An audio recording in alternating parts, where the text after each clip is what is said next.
Olá, Radiante! Leitura comentada do capítulo 7 do livro Um Curso em Milagres. Versículo 8. A crença inacreditável. A semana se inicia, para quem está acompanhando na sequência, né? Você que está vendo em qualquer outro dia, que bom que você está aqui. Essas palavras vão reverberar por muitos anos, com certeza. Então eu tenho muita felicidade em compartilhar com vocês diariamente. Respira fundo para ouvir as palavras com o coração e vamos lá. Primeiro parágrafo.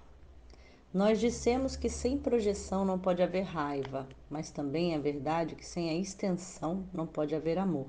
Olha só que interessante. Projeção, raiva, extensão, amor. Essas afirmações refletem uma lei fundamental da mente e, portanto, uma lei que está sempre em operação. É a lei pela qual cria e foi criado. É a lei que unifica o reino e mantém na mente de Deus. Para o ego, a lei é percebida como um meio de se livrar de algo que ele não quer. Para o Espírito Santo, é a lei fundamental do compartilhar pelo qual dá aquilo que valoriza, de modo a conservá-lo na tua mente. A hora que a gente dá o que a gente valoriza, ensina, partilha amor, alegria, conhecimento, transborda, a gente faz o quê? Aumenta em nós. Olha que lindo, quando a gente dá o que valoriza, a gente aumenta em nós para conservar.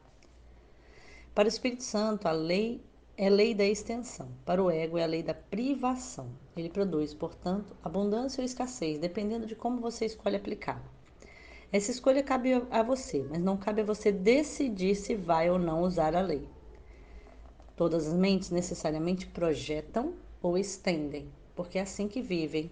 Toda mente é vida. Ou a gente está projetando, né? Se privando e projetando e tal. E que é a questão da raiva. Projetei uma imagem negativa ou estou ampliando, estendendo quando é do amor. Segundo parágrafo. O uso que o ego faz da projeção tem que ser inteiramente compreendido antes que a associação inevitável que se faz entre projeção e raiva possa ser finalmente desfeita. O ego sempre tenta preservar o conflito. O ego sempre tenta preservar o conflito. Então, tá em conflito, tá no ego. Conflito interno, conflito externo, tá no ego. Ele é muito engenhoso em inventar formas que pareçam diminuir o conflito. Ele é muito engenhoso em inventar formas que pareçam diminuir o conflito. Porque não quer que você ache que o conflito é tão intolerável a ponto de vir a insistir em desistir dele. Quer dizer, o ego ele sempre dá um jeito da gente aguentar o conflito, né? Da gente permanecer, da gente dar um jeito de... Ah, não, agora consegui, entendi, organizei, assim dá, assim eu consigo ir. Então, assim, ele não quer que você ache o conflito tão intolerável que você desista. O ego tenta, então, persuadir que ele pode te liberar do conflito, contanto que não desista dele e te libertes. Usando a própria versão distorcida das leis de Deus, o ego usa o poder na mente apenas para derrotar o propósito real da mente. Projeta o conflito da tua mente para outras mentes em uma tentativa de persuadir-te que você se livrou do problema. Eu acho que esse exemplo vale muito para o que eu estou falando sobre propósito, né? Porque é como se fosse assim, se você... Isso é muito comum, a gente começa a vida prática, aí a gente toma umas pancadas da vida por imaturidade, por falta de alinhamento, por falta de fé, por várias coisas, e passa a achar que os nossos dons, aquilo que nós somos, não tem muito valor para o mundo e a gente tem que se proteger. Ou então a gente quer algo que nos faça sentir mais valoroso perante nossos pais, perante a sociedade, que é o ego ali falando. Aí você começa a sentir o conflito de uma profissão que não faz sentido, de um estilo de vida que não faz sentido, de relacionamentos que não fazem sentido. E aí você vai tentar enganar você mesmo. É assim que o ego vai fazer. Não, mas e se eu fizer dessa forma, se eu trabalhar dessa forma, se eu fizer desse jeito, aí vai criando um outro tipo de conflito para não abandonar, para te libertar. Olha só, projeta o conflito atualmente para outras mentes, quer dizer, não é culpa do outro, o outro também está passando por isso, quem sou eu para sair disso, para fazer isso?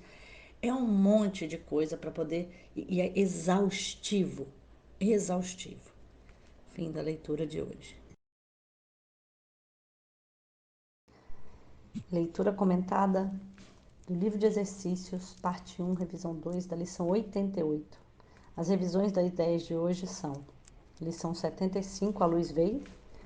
Essa lição fala o seguinte, que a gente, quando escolhe a salvação em vez do ataque, a gente está escolhendo conhecer o que já existe. Reconhecer. A salvação é uma decisão que já foi tomada. A gente sempre quer ser salvo, a gente quer estar na salvação.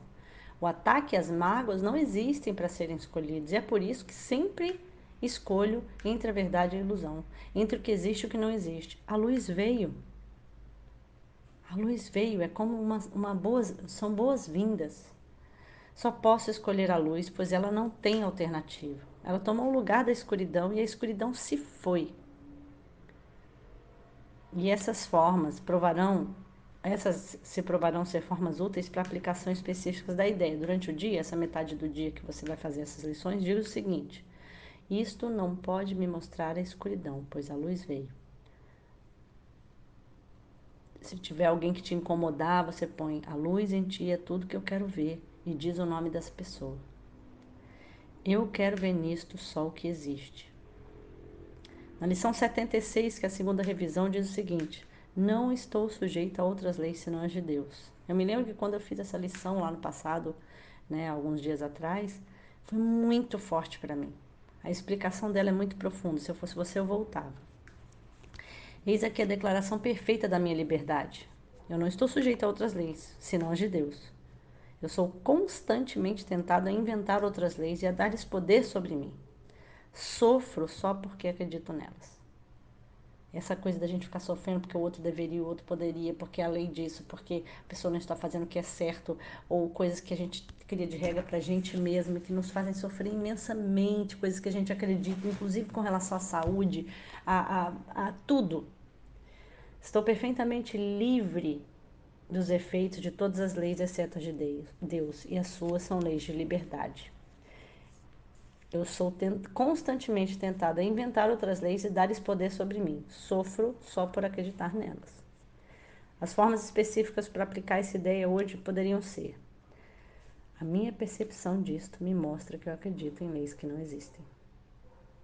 Eu vejo só a ação das leis de Deus nisso. Que eu permita que as leis de Deus atuem nisto e não as minhas. Fim da leitura de hoje. Olá, Radiante! Que bom que você está aqui. Não deixa de escrever aqui embaixo como é que está sendo para você essa experiência, de se inscrever no canal e de dar um joinha no vídeo para que ele possa chegar para mais corações. Se você quiser participar ainda mais, fazendo parte de um grupo de mais de 3.000 radiantes, no grupo do Telegram, o link está aqui na descrição do vídeo. É uma honra você aqui comigo. Faça sua luz brilhar.